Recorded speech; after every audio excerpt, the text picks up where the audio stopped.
ఈరోజు బైబిల్ అధ్యయనం కొరింథీయులకు వ్రాసిన 2వ పత్రిక 11వ అధ్యాయం 1 నుండి 15 వచనాలు. ప్రార్థన. ప్రియమైన దేవా, నీ వాక్యాన్ని అధ్యయనం చేయడానికి మాకు సమయం ఇచ్చినందుకు ధన్యవాదాలు.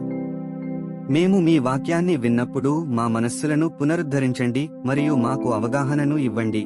యేసు నామములో ఆమెన్. కొరింథీయులకు వ్రాసిన 2వ పత్రిక 11వ అధ్యాయం.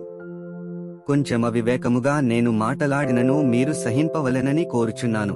నన్ను గూర్చి మీరేలాగైనను సహించుడి. దేవాసక్తితో మీ ఎడల ఆసక్తి కలిగియున్నాను. ఎందుకనగా పవిత్రురాలైన కన్యకనుగా ఒక్కడే పురుషునికి అనగా క్రీస్తుకు సమర్పింపవలెనని మిమ్మును ప్రధానము చేసి తినిగాని, సర్పము తనకు యుక్తిచేత హవ్వను మోసపరచినట్లు మీ మనస్సులను చెరుపబడి క్రీస్తు ఎడలనున్న సరళత నుండియు పవిత్రత నుండియు ఎట్లైనను తొలగిపోవునేమో అని భయపడుచున్నాను. ఏలైనగా వచ్చినవాడెవడైనను మేము ప్రకటింపని మరియొక యేసును ప్రకటించినను, లేక మీరు పొందని మరియొక ఆత్మను మీరు పొందినను, మీరు అంగీకరింపని మరియొక సువార్త మీరు అంగీకరించినను, మీరు వానిని గూర్చి సహించుటయుక్తమే. నేనైతే మిక్కిలి శ్రేష్ఠులైన ఈ అపోస్తలుల కంటే లేసమాత్రమును తక్కువ వాడను కానని తలంచుకొనుచున్నాను. మాటలేందు నేను నేర్పులేనివాడనైనను జ్ఞానమందు నేర్పులేనివాడను కాను. ప్రతి సంగతిలోనూ అందరి మధ్యను మీ నిమిత్తము మేము ఆ జ్ఞానమును కనుపరచియున్నాము. మిమ్మును హెచ్చింపవలెనని మీకు దేవుని సువార్తను ఉచితముగా ప్రకటించుచు నన్ను నేనే తగ్గించుకొనినందున పాపము చేసితినా? మీకు పరిచర్య చేయుటకై నేనితర సంఘముల వలన జీతము పుచ్చుకుని వారి ధనము దొంగిలిన వాడనైతిని. మరియు నేను మీ యొద్దనున్నప్పుడు నాకక్కర కలిగియుండగా నేనెవనిమీదనూ భారము మోపలేదు. మాసిదోనియ నుండి సహోదరులు వచ్చి నా అక్కర తీర్చిరి. ప్రతి విషయములోనూ నేను మీకు భారముగా ఉండకుండా జాగ్రత్తపడితిని, ఇక ముందుకును జాగ్రత్తపడుదును.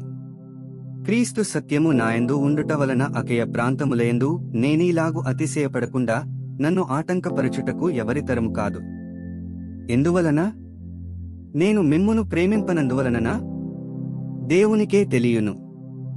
అతిశయ కారణము వెదకువారు ఏ విషయములో అతిశయించుచున్నారో ఆ విషయములో వారును మావలనే యున్నారని కనబడు నిమిత్తము వారికి కారణము దొరకకుండా కొట్టివేయుటకు నేను చేయుచున్న ప్రకారమే ఇక ముందుకును చేతును. ఏలైనగా అట్టివారు క్రీస్తు యొక్క అపోస్తలుల వేషము ధరించుకునివారేయండి, దొంగ అపోస్తలులను మోసగాండ్రగు పనివారునయున్నారు. ఇది ఆశ్చర్యము కాదు, సాతాను తానే వెలుగుదూత వేషము ధరించుకొనుచున్నాడు. గనుక వాని పరిచారకులను నీతి పరిచారకుల వేషము ధరించుకొనుట గొప్ప సంగతి కాదు. వారి క్రియల చొప్పున వారికంతము కలుగును. 15 వచనాలు చదివియున్నాము. ముగింపు ప్రార్థన. సర్వశక్తిమంతుడైన దేవా, నీవే మార్గము, సత్యము మరియు జీవము. చదివిన వాక్యాన్ని మీ కృప ద్వారా మా హృదయాలలో ఉంచుకొని మా జీవితంలో అన్వయించుకోవడానికి మాకు సహాయం చేయండి. ఆమెన్.